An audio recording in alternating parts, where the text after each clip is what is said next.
सर्वं करोतु कल्याणम् आरोग्यं धनसम्पदः लक्ष्मीः कौस्तुभपारिजातकसुरा धन्वन्तरिश्चन्द्रमा।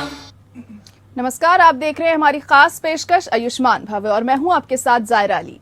अपने इस खास कार्यक्रम के जरिए हम आयुर्वेद पद्धति के जरिए उपचार के तरीके आपको घर बैठे बताने का प्रयास करते हैं। आज हम चर्चा करने जा रहे हैं कैंसर के बारे में।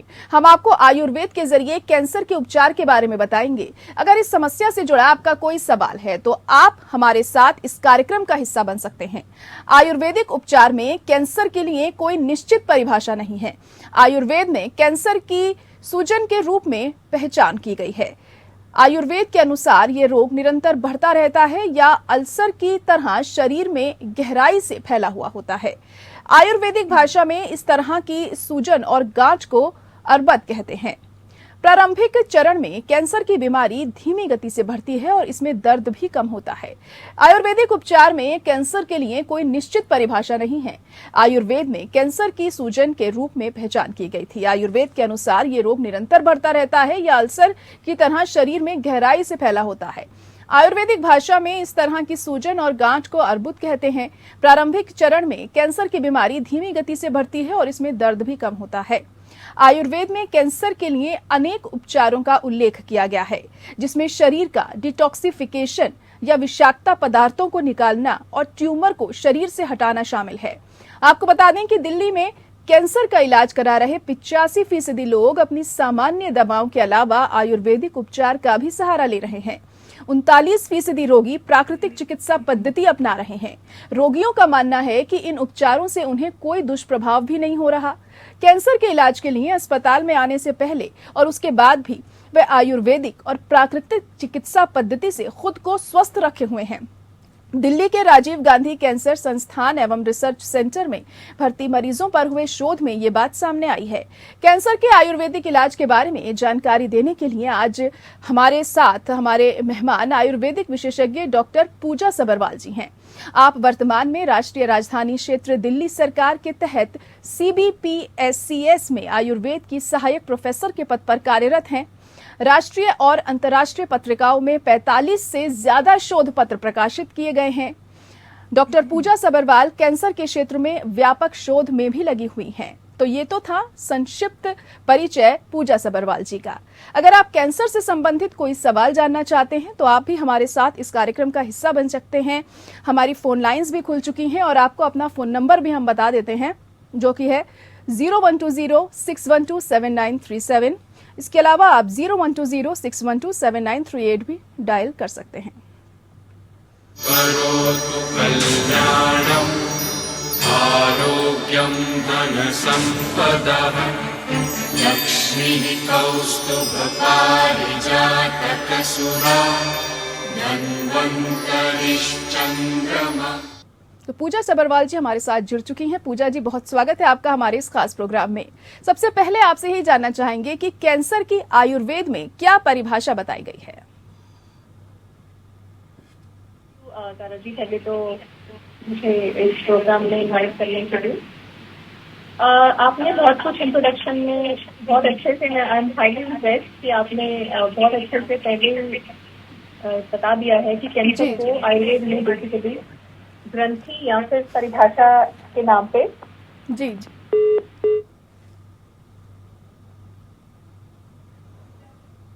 जी पूजा जी, आप सुन पा रही हैं? मुझे लग रहा है पूजा जी से कुछ तकनीकी खराबी के कारण अभी संपर्क हमारा टूट गया है। तो आज हम कैंसर के बारे में बात कर रहे हैं। आयुर्वेद में कैंसर का उपचार कैसे किया जा सकता है और हम ये भी आपको बताएंगे कि आखिर कैंसर आपको कैसे हो सकता है, क्या कुछ इसके सिम्टम्स होते हैं और शुरुआती लक्षण सबसे महत्वपूर्ण होते हैं। अगर शुरुआत में ही किसी भी बीमारी की आपको जानकारी हो जाए और आपको पता चल जाए उन लक्षणों के जरिए कि आपको कैंसर होने की संभावना है, तो आप पहले ही इलाज करा सकते हैं। तो इसलिए यहाँ पर लक्षण बहुत ज्यादा महत्वपूर्ण हैं। हम आपको विस्तार से बताएंगे। हमारी डॉक्टर साहब लगातार जुड़ी रहेंगी हमारे साथ और आपके सवालों का जवाब भी देंगी।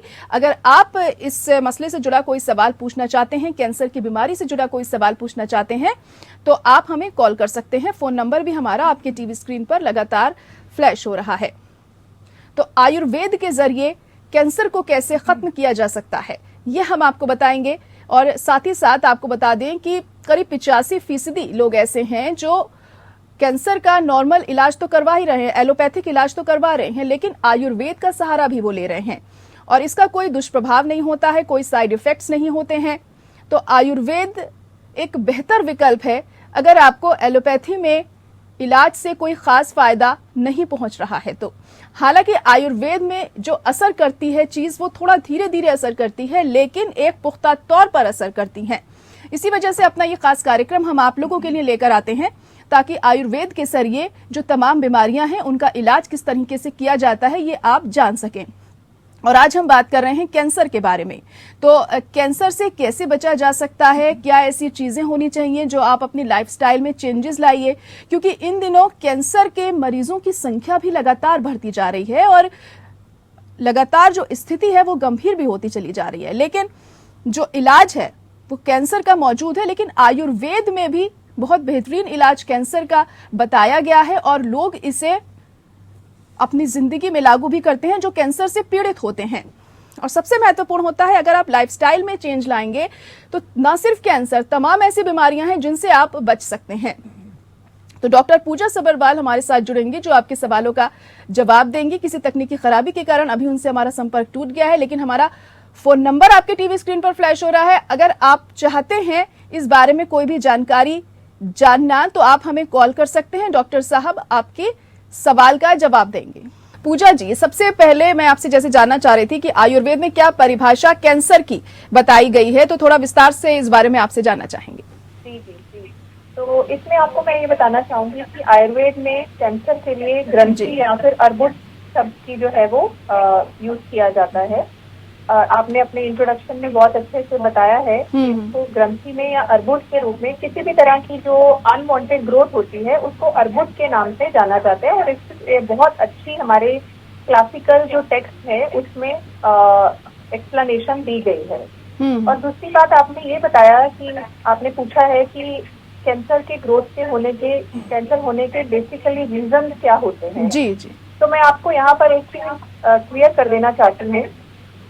बहुत ही एक इंटरेस्टिंग फैक्ट है जो कि बहुत सारी लेटेस्ट रिसर्चेस से निकल के आया है कि हमारे हर किसी ह्यूमन बॉडी में कैंसर सेल्स होते हैं। Every person has cancer cells in their body, but the only thing is कि वो चीज बहुत ज्यादा डोमिनेट तब करती है जब हमारा इम्यून सिस्टम, हमारी जो इम्यूनिटी है वो लो होती है। कैंसर के बहुत सारे रीजन होते हैं। 95% जो है वो अदर देन जेनेटिक रीजन होते हैं, मतलब जो 5% रीजन होते हैं वो जेनेटिक कॉजेज होते हैं और जो 95% जो रीजन होते हैं वो that is other than genetic, मतलब उसको हम कंट्रोल कर सकते हैं। उसमें बहुत ज्यादा जो कारण होते हैं वो हमारी faulty diet and faulty lifestyle है, स्ट्रेस फैक्टर आता है उसमें, एनवायरमेंटल फैक्टर्स आते हैं। तो ये सारे ऐसे फैक्टर्स हैं जिनको कंट्रोल करके उनको हम ठीक कर सकते हैं।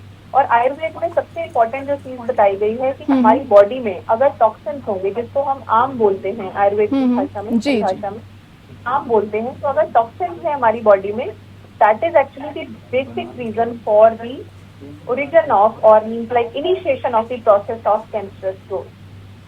जी जी। डॉक्टर पूजा, तो आयुर्वेद में कैंसर को डायग्नोस कैसे करते हैं और जो शुरुआती लक्षण होते हैं कैंसर के वो क्या होते हैं, क्योंकि कहीं ना कहीं अगर हमें शुरुआत में किसी बीमारी के बारे में जानकारी मिले तो उसका उपचार बेहतर तरीके से किया जा सकता है।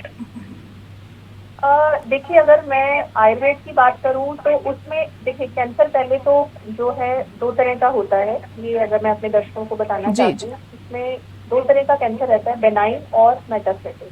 बेनाइन जो होता है, बेनाइन मीन्स लाइक एक ही जगह पे लोकलाइज्ड जो ओवर ग्रोथ होती है, और मेटास्टेसिस होता है जो हमारी पूरी बॉडी में जो फैला होता है, मतलब थ्रू ब्लड या फिर जो भी अदर सोर्सेज होते हैं उसके थ्रू पूरी बॉडी में हमारे उसका मेटास्टेसिस हो जाता है। उसको टेक्निकली ये वर्ड इसमें यूज करते हैं। तो बेनाइन जो ग्रोथ होती है, बेनाइन ग्रोथ के जो सिम्टम्स की बात करें तो लोकलाइज कहीं पर भी अगर स्वेलिंग होती है या पेन होती है, फॉर एग्जाम्पल अगर मैं एक एग्जाम्पल लूँ, जैसे कि जॉइंट सेल ट्यूमर होता है बोन का, किसी भी रीजन से अगर वो हो जाता है, वो that is a benign tumour but of aggressive nature. Aggressive nature का होता है बट बिनाइन होता है।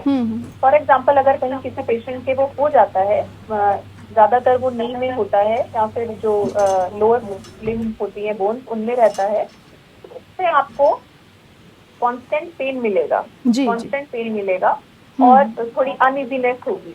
तो हमें किसी भी इस तरह के सिम्टम को जो है इग्नोर नहीं करना, इग्नोर नहीं करना। अगर आपके पेन रहता है, बोनिक पेन रहता है, तो उसको हमें इग्नोर नहीं करना है। तो इस तरह के कुछ एक सिम्टम्स बिनाइन ट्यूमर के होते हैं। अगर मैं मेटास्टेटिक ट्यूमर की बात करें तो उसमें भी इसी तरह, जैसे फॉर एग्जांपल अगर मेल की बात करूं तो मेल्स में मेनली प्रोस्टेट कैंसर जो है वो पाया जाता है, बहुत फ्रिक्वेंटली पाया जाता है। 45 की एज के बाद मैं तो सबको कहती हूँ कि अपनी स्क्रीनिंग करवानी चाहिए मेल पेशेंट्स को प्रोस्टेट के लिए।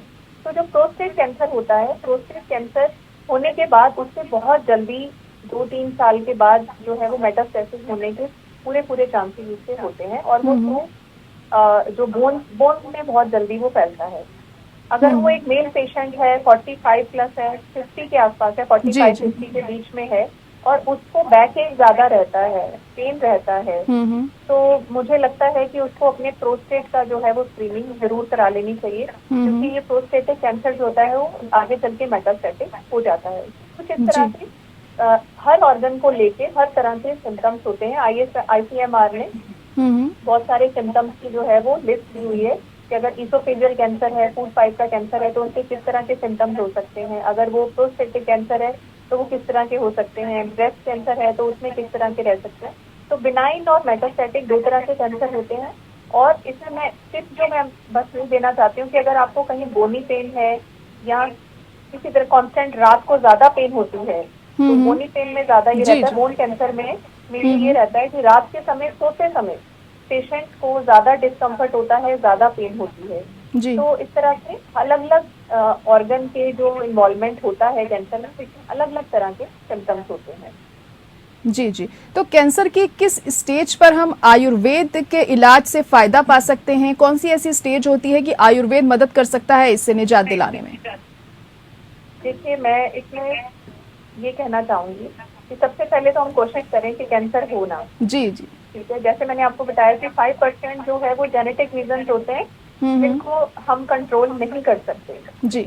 और जो 95% तो हमारे हाथ में है, वो इसीलिए हमारे आयुर्वेद में कहा जाता है स्वास्थ्य रक्षणम आतुरस्य विकार प्रश्नम, जब prevention is better than cure. तो प्रिवेंट करें हम। मैं तो ये कहूंगी कि स्टार्टिंग में ही, मतलब जो हमारे WHO का जो एक विजन है पब्लिक हेल्थ को एनहांस करने का, तो प्रिवेंशन ही करें। तो प्रिवेंशन मतलब जैसे मैंने स्टार्ट किया अपने टॉक से कि जो हर बॉडी में, हर पर्सन में कैंसर सेल्स हैं, पर वो हर किसी में वो उभर कर नहीं आते। उसका रीजन ये है कि अगर हम डे टू डे अपनी लाइफस्टाइल को जितना हो सके, देखिए आजकल की लाइफस्टाइल जो है बहुत स्ट्रेसफुल है, हमारी बहुत सारी रिस्पॉन्सिबिलिटीज हैं जिनको हम इग्नोर नहीं कर सकते, और उनको इग्नोर ना करने के चक्कर में हम अपनी हेल्थ को जो है इग्नोर करते हैं। जी। तो इसलिए कोशिश करें कि स्टेज 0 जिसको मैं बोलूंगी कि उसी में ही आयुर्वेद जो है उसको अपनाया जाए।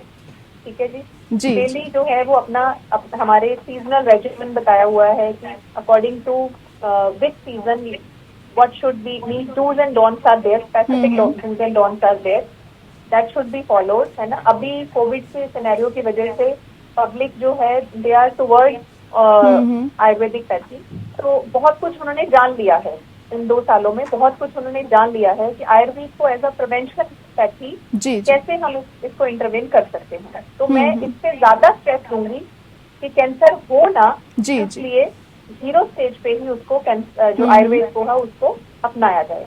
जी बिल्कुल। उसके बाद जो आपका स्पेसिफिक क्वेश्चन है कि किस स्टेज पे, तो स्टेज 1, 2, 3 हमारे पास हर तरह के पेशेंट आते हैं। मैं बहुत ज्यादा फॉल्स क्लेम्स नहीं करूंगी इस माध्यम से। देखिए, जब कैंसर बहुत ज्यादा मेटास्टेसिस हो जाता है तो उसमें, तो चाहे वो एलोपैथिक पैथी है चाहे वो आयुर्वेदिक पैथी है, उसमें थोड़ा डिफिकल्ट तो जरूर होता है उसको कंट्रोल करना। बट ये स्टेज 1 से स्टेज 2 पर स्टेज 3 तक भी हम आयुर्वेद को इंटरवेन करके, जो एलोपैथिक ट्रीटमेंट भी चल रहा है, इंटीग्रेटेड अप्रोच से हम अगर पेशेंट को अगर ठीक करें तो हमें ज्यादा अच्छे रिजल्ट मिलते हैं। क्योंकि कीमोथेरेपी, रेडियोथेरेपी लेने से साइड इफेक्ट्स रहते हैं, तो हम क्वालिटी ऑफ लाइफ जो है वो पेशेंट का वो किसी भी स्टेज पे कुछ परसेंटेज तक आयुर्वेद के इंटरवेंशन से हम ठीक कर सकते हैं। जी जी, तो आप समर्थन करती हैं एलोपैथी में जिस तरीके से कीमोथेरेपी के जरिए इलाज होता है, तो क्या आयुर्वेद समर्थन करता है इस बात का? देखिए, जिस तरह की ट्रीटमेंट, जिस तरह से हमारे पास पेशेंट आते हैं, जो एक्सपीरियंस है मेरा, I will be very honest कि कुछ एक जो ट्रीटमेंट है वो हमारी कीमोथेरेपी और रेडियोथेरेपी वो मस्ट है। जी, अगर जी, मैं जी। पेशेंट को बोल दूं कि आप छोड़ दीजिए, कीमोथेरेपी मत कराइए, रेडियोथेरेपी मत कराइए और आयुर्वेद में आ जाइए, तो आई थिंक ये जस्टिफाइड नहीं होगा। जी कुछ जी। जो ट्रीटमेंट है वो एलोपैथिक साइड से हम करें और कुछ हम जो है वो आयुर्वेद से करें, तो मुझे लगता है इंटीग्रेटेड एक फ्रेमवर्क से हम पेशेंट को बहुत अच्छा ट्रीटमेंट दे सकते हैं। और इसको आई थिंक कंसिडर करते हुए हमारे all India institute of medical sciences में एक इंटीग्रेटेड सेंटर है जहाँ पे बहुत सारे कोलैबोरेटिव प्रोजेक्ट हम दोनों पैथीज को कोलैबोरेट करके कैंसर को ठीक करने के लिए, कैंसर को हम कितना हम पेशेंट को रिलीफ दे सकते हैं, वो हमने इनिशिएट हमारी गवर्नमेंट ने करे हुए हैं। जी बिल्कुल, तो एलोपैथी और आयुर्वेद मिला करके इलाज करें तो बेहतर तरीके से जो नतीजे हैं वो सामने आएंगे, ये आपका तात्पर्य है कहने का? जी जी। कहूंगी कि हम एज अ प्रिवेंशन थेरेपी अगर जी बिल्कुल डे टू डे लाइफ में करें तो 95% जो कैंसर के कॉजेज हैं हम उसको कवर अप जी कर बिल्कुल, सावधानी बहुत जरूरी है, प्रिवेंशन बहुत जरूरी है अगर आपको बचना है कैंसर से। तो आयुर्वेद में कैंसर के लिए डिटॉक्सिफिकेशन के बारे में भी बताया गया है, उसके बारे में थोड़ा जानना चाहेंगे, उसकी क्या कुछ प्रक्रिया होती है?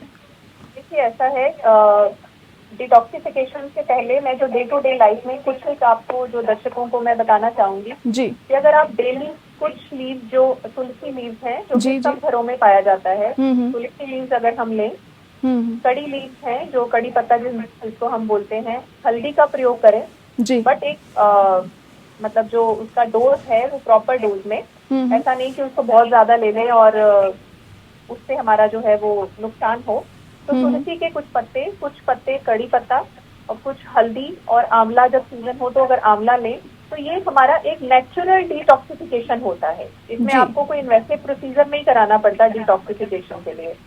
तो ये आप एक किसी को कैंसर है या नहीं भी है तो ये अगर हम डेली लाइफ में लेते हैं तो हम जो रोज हम जानते हैं, हम इस फैक्ट को नहीं हम डिनाई कर सकते कि हमारा जो जोन है, जिस जोन में हम रहते हैं पोल्यूशन होता है, तो डेली हम इनहेल करते हैं टॉक्सिन, चाहे हम खाते नहीं हैं बट इनहेल तो करते हैं।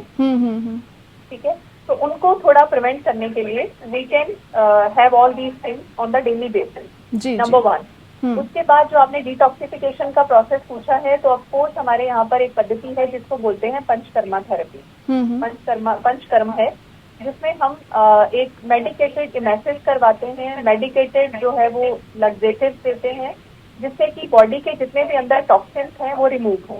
जी। और इसी तरह से हम कुछ एक पेशेंट्स पे हमने काम भी किया है, जैसे ब्रेन ट्यूमर के पेशेंट्स हैं तो उसमें हम नशे देते हैं, मेडिकेटेड जो है नेजल ड्रॉप्स देते हैं और धूम्रपान है उसमें वो देते हैं, लेकिन ये द्रव्य होते हैं। सब चीजें जो है कुल मिलाकर ये एक डिटॉक्सिफिकेशन का प्रोसेस है जो इंटरनल हम पेशेंट को बेसिकली पर्पस यही होता है कि उसके अंदर जितने भी टॉक्सिन्स हैं उनको रिमूव किया जाए।